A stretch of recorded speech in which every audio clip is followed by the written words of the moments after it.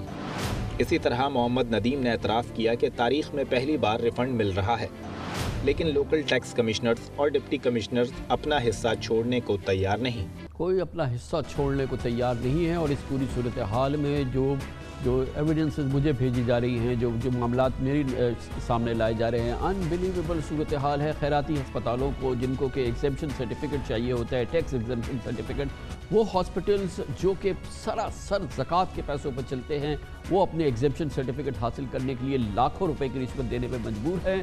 Specific cases ہمارے سامنے آئے ہیں خیراتی ہاسپٹل سے، ایسے اداروں سے جو کہ نو پروفٹ نو لاس پر چلتے ہیں۔ ایگزیمپشن سرٹیفکیٹس ایک الگ کاروبار ہے۔ مجھے تفصیل سے بتایا گیا ہے کہ کس طرح سے آڈٹ کھولا جاتا ہے اور آڈٹ بند کرنے کے لیے کتنے پیسے لیے جاتے ہیں، کس طریقے سے کسی ریفنڈ کو دینے سے پہلے اس کا آڈٹ کھول دیا جاتا ہے، پھر اس آڈٹ کو بند کرنے کے پیسے اور پھر ریفنڈ دینے کے علیحدہ سے پیسے۔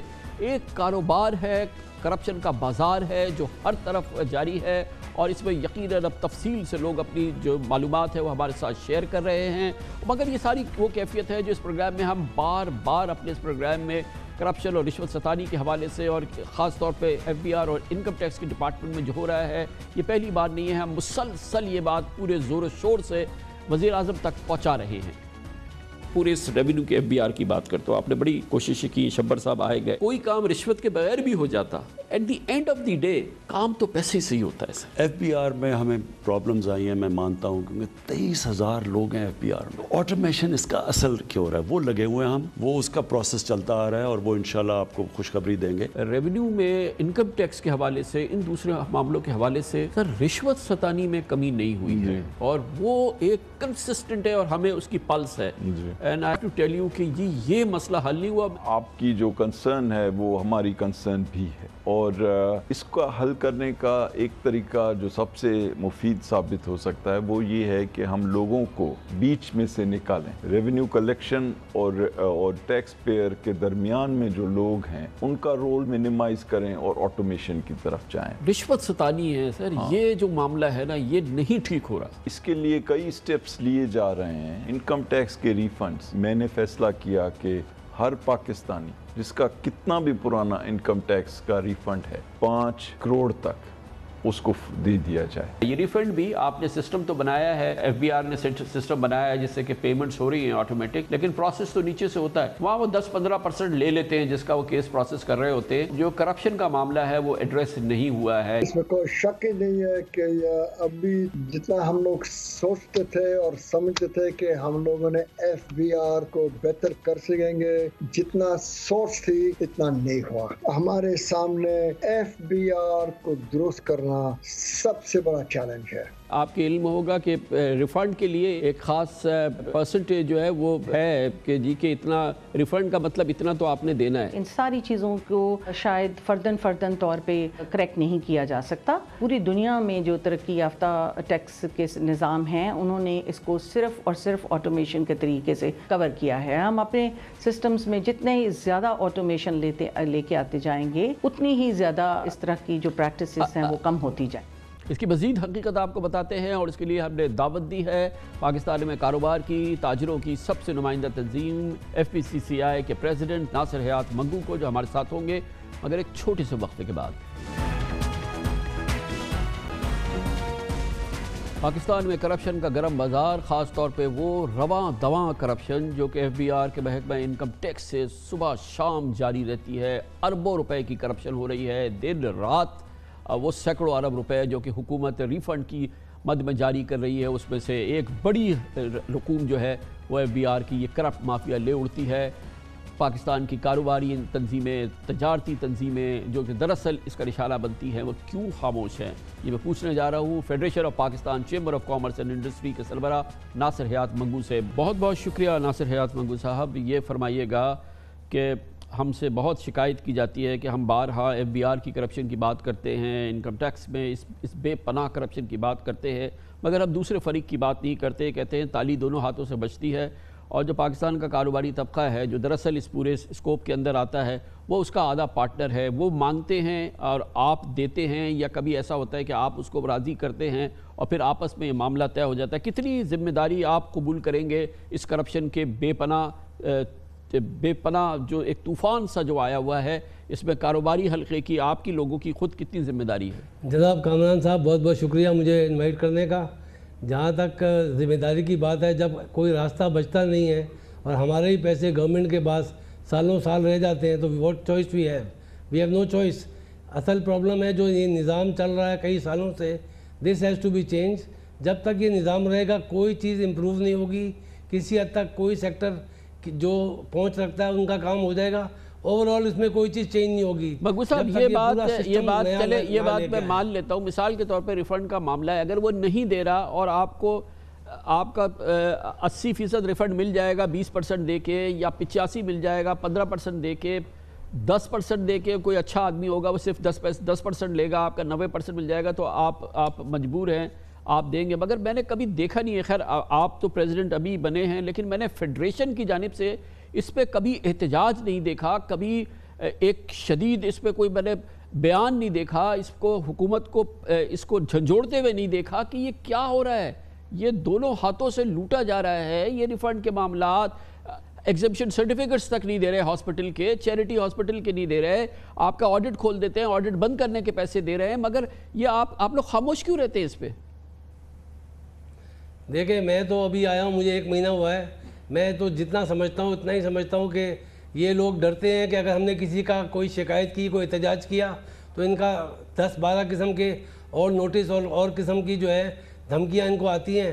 تو عام طور پہ مجھے بھی لوگوں نے کہا don't be so vocal otherwise you will also have a problem, کیونکہ یہاں ان کو روکنے والا کوئی نہیں ہے۔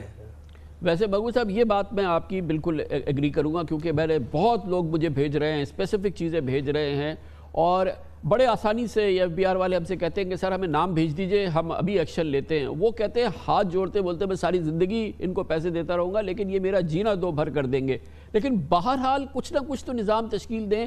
ہمیں یہ تو پتہ ہے نا کہ آپ ایگری کریں گے کہ وزیر اعظم پاکستان کرپٹ نہیں ہے، وزیر خزانہ کرپٹ نہیں ہے، جو SAPM ہے جو اس وزیر اعظم کے بابر خصوصی ہے محصولات ریونیو کے، وہ کرپٹ نہیں ہے، چیئرمین FBR کرپٹ نہیں ہے، ممبر آپریشن کرپٹ نہیں ہے، لیکن نیچے بہرحال طوفان ہے جو کہ چل رہا ہے، تو وہاں تک آپ پہنچے تو صحیح، کچھ تو آپ لوگ اپنا کردار ادا کریں، اکیلے میرے ذمہ داری تو نہیں ہے یہ۔